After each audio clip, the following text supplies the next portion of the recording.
Welcome to the Butterfly Effect. I'm Chris Horner. Today is the Men's Individual World Time Trial Championships for 2025. Now, today's video is brought to you by Xer. Xer is the online indoor training app. It's available for everyone out there that wants to get some extra cross training in because remember, the season's just starting to come to a close. So if you're looking to get your body a little more balanced, get the core work in the middle, get the arms a little bit worked out while getting the legs and the cardio, all low impact, just like on cycling, well, Xer is a fantastic way to do it. In my day when I was doing the rowing machine, I had to look at the wall. But nowadays with Xer, you got the ability with real-time performance right there in front of you on the screen. And with virtual training worlds, it'll keep it exciting just like your cycling apps. For a 14-day free trial, make sure you use the code MyManVic to save 15% off your subscription of Xer. Now let's get back into the butterfly effect because today's men's individual time trial champion, we know we have a current two-time world individual time trial champion, Remco Evenepoel. Happens to be the world Olympic time trial champion too. So you know right now with Remco Evenepoel, he's going to be motivated to try to make it 3 in a row. There's no doubt about that.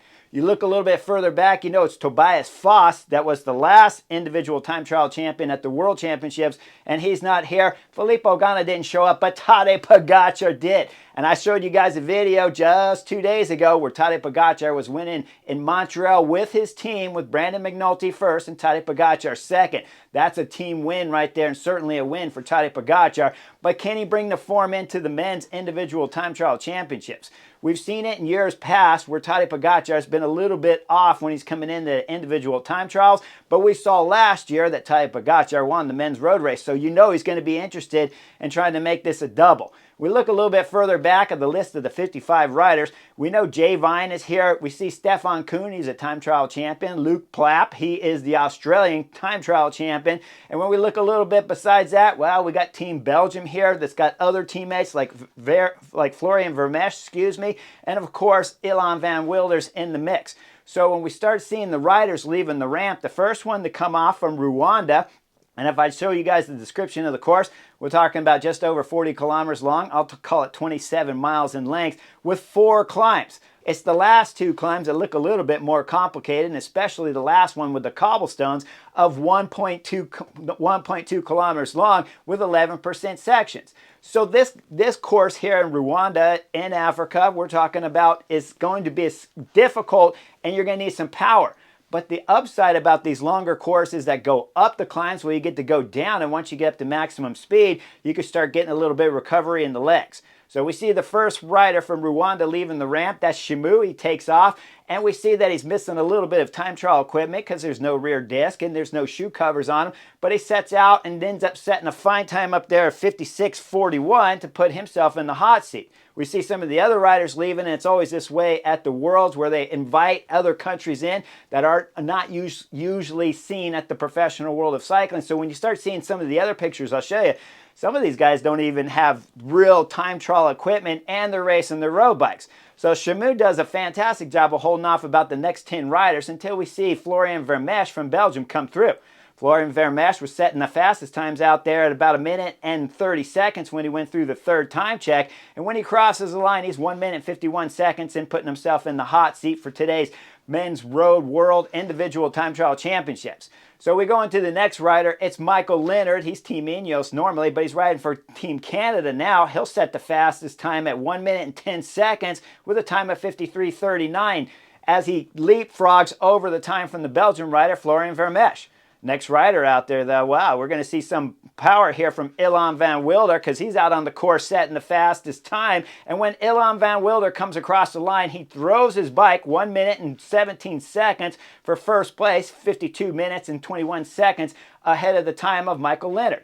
Okay, now we don't know exactly Ilan van Wilder's being an individual time trial winner when we're talking about the European professional peloton, but at his time, we're going to have to see how it holds up. The riders out there at the moment is going to be Luke Plapp, and Luke Plapp's losing time of 28 seconds, almost 30 seconds behind, and this is the current Australian time trial champion. So now you got to start asking yourself, did Ilan van Wilder have a really good ride, or did Luke Plapp have a really bad ride? Well, in order to answer that, we got to start looking at who's leaving the ramp next because we're getting into the last 5 riders. The rider up there is the Mexican rider, and we know Isaac Del Toro has been winning here at the finish of the season. In fact, he's been winning throughout the whole 25 season and almost won himself a Grand Tour at the Giro d'Italia this year in 2025. So as we see Isaac Del Toro come through the first time check, guys, he's 9 seconds up on the time of Luknesen up there, who's about 2 seconds faster than the time of Ilan Van Wilder. So Isaac Del Toro looks like he's on some flying form until he crosses the line there, 4 seconds behind in second place of Ilan Van Wilder. So Ilan Van Wilder right now has survived Luke Plapp, and he survived Isaac Del Toro, who's had a spectacular 25 season. So this time from Ilan Van Wilder starting to look a little bit legit. Now we go up to the last important riders here getting ready to leave the 25 Worlds, and the rider up here, Jay Vine.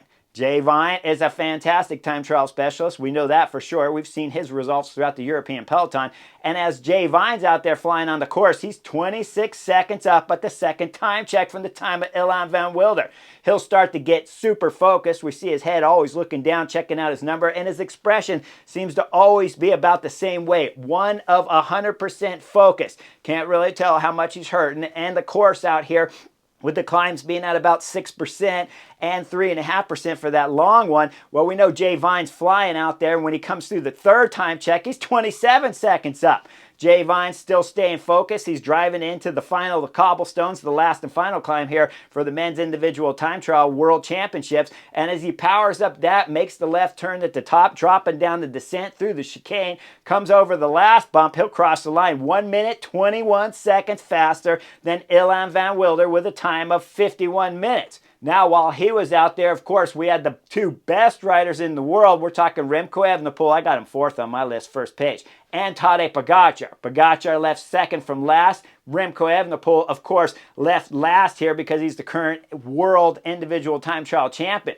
If I back the film up a little bit, we see these 2 that were getting up on the trainers trying to warm up before they got up on the ramp to take off. And we see Tadej Pogačar had a little bit of problems with his bike after he climbed on and climbed back off. He's got about 4 guys looking at him. And then he finally gets his bike set up straight to get his legs warmed up. When we go back up to the ramp and we see Tadej Pogačar, well, the Slovenian's going to leave the ramp, and as the Slovenian takes off, we see him going through the first time check 1 second behind the time of Isaac Del Toro. That means he's got a little bit of time on Ilan Van Wilder, but not much because Isaac Del Toro was up by 9.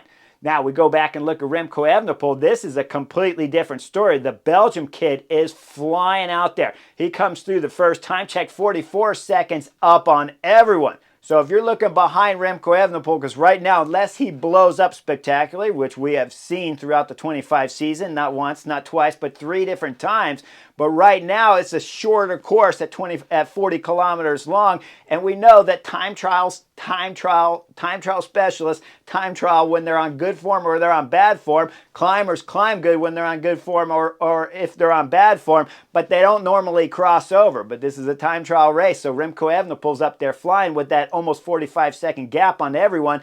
Right now, you got to start asking yourself, well, Jay Vine, Tadej Pogačar, and Ilan Van Wilder were pretty close at that first time check. So Tadej Pogačar's got to stay on the gas if he wants to get himself into a second place, because up front, as Tadej Pogačar's coming through the second time check, guys, he's 25 seconds behind the time of Jay Vine, which means that now he's no longer fighting for second. He's fighting for a podium against Ilan Van Wilder.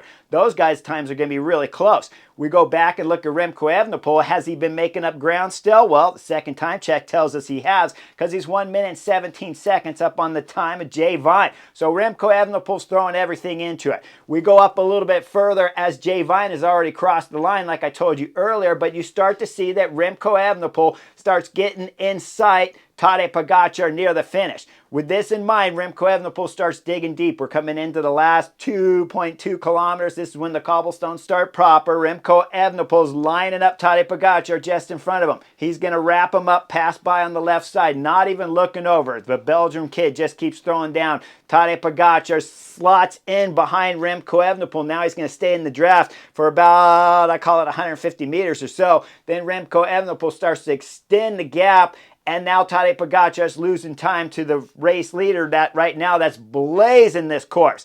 As Remco Evenepoel goes up to the top of the cobblestones to make the left turn, he's going to look over his shoulder.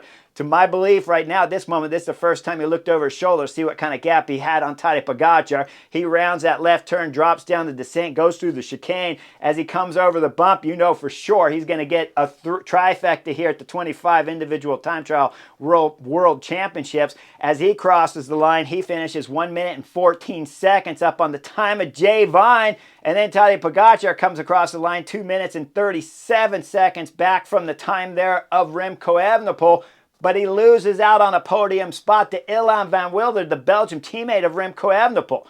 So Remco crosses the line. You see him get the handshake and the congratulations from Tadej Pogačar, who crossed the line for fourth on the stage, but doesn't have enough to stop the trifecta of Remco Evenepoel with a spectacular ride here. Now, when we break it all down, Remco Evenepoel's ride, certainly for the first 3 time checks, was really spectacular. But when you look after the 3rd time check, he lost about 10 seconds to Jay Vine. Now, you can wrap up a little bit of that loss at the finish when I back the film up and you see Remco Evenepoel crossing the line with the 1 finger, then the 2 fingers, then the 3 fingers, and then the salute there, the military salute with 3 fingers up there to everyone. So you can figure he lost a little bit of time there. But when you really dissect it, he still lost at least 5 seconds to Jay Vine. And remember, he had the carrot in front of him going up the cobblestones there called Tadej Pogačar. So that time should have increased from the third time check all the way into the finish. And Remco Evenepoel was talking about that a little bit in his interview too. The commentator said it was a spectacular ride from Remco Evenepoel in one of his best individual time trials. I think it was a fantastic ride. There's no doubt about that. But I don't think it was one of his best because when you look at it and he loses that time to Jay Vine and you look at Tadej Pogačar's result, yes, when he catches the back wheel of the Slovenian, which we never really get to see, right? That kind of highlights it to think that's a special individual time trial. But I think this was a day more of Tadej Pogačar going bad than Remco Evenepoel going above and beyond what we have seen of the Belgian Wonder Kid. It was amazing. There's no doubt about that. It's the 3rd individual World Time Trial Championship. So I don't want you guys to be confused. But when you look at the finish and you see that little bit of drop, I don't think it was as special as some of the commentators might have been telling you if you were watching it live. Was it good? It was Remco Evenepoel good. There's no doubt about that. Even on par, but not above what I've seen the Wonder Kid do in years past, that's for sure. But a fantastic ride and a tip of the hat for the trifecta up here on the butterfly effect. Now, we got the Men's World Championships, of course, to look forward to. And you know right now that if I take you into Dauphiné this year, well, Tadej Pogačar went bad at the individual time trial at the Dauphiné, but by the time the mountain stages started, he dropped everyone. And we saw by the time the mountain stages go that Remco Evenepoel had dropped a little bit in form in the mountain stages and then spectacularly bad as we had finished out the 2 mountain stages there at Dauphiné. So you got to ask yourself throughout the 25 season when you saw Remco Evenepoel go bad at the Classics, started at Flèche, really showed itself at Liège, Bastogne-Liège, continued at Romandy, went bad again at Dauphiné, but had a spectacular individual time trial where he beat Jonas Vingegaard and Tadej Pogačar by 40 seconds. So you look at today's stage where Tadej Pogačar got beat by over 2 minutes. I mean, we're talking about 2 minutes and 35, 37 seconds. So it was a big loss. But if you go back to that Dauphiné, it was a big loss of over 40, 45 seconds at Dauphiné for Tadej Pogačar too. So will this upset the flow when we start talking about the Men's World Championships coming up on next Sunday?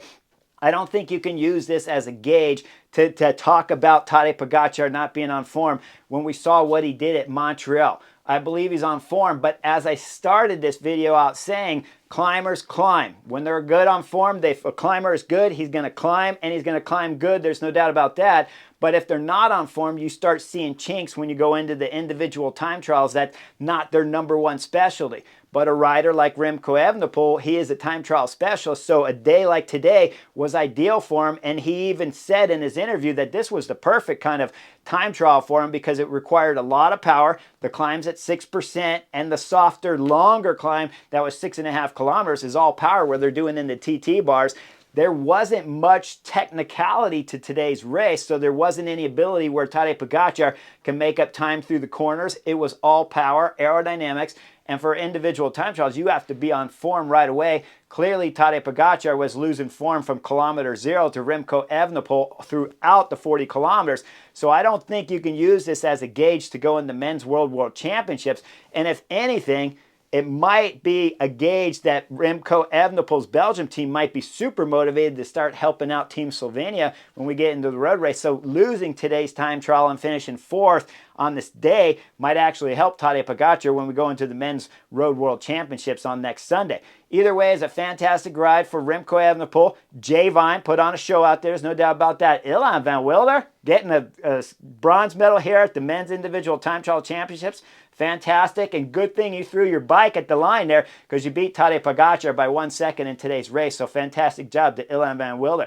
Tadej Pogačar, well, can you get the legs back together? I believe you will. We'll see you guys for the Men's Road World Championships next week. But before then, tune in, like, and subscribe because I'll cover the Women's Individual Time Trial Championships in tomorrow's Beyond the Coverage video. Like and subscribe. I'll see you real soon.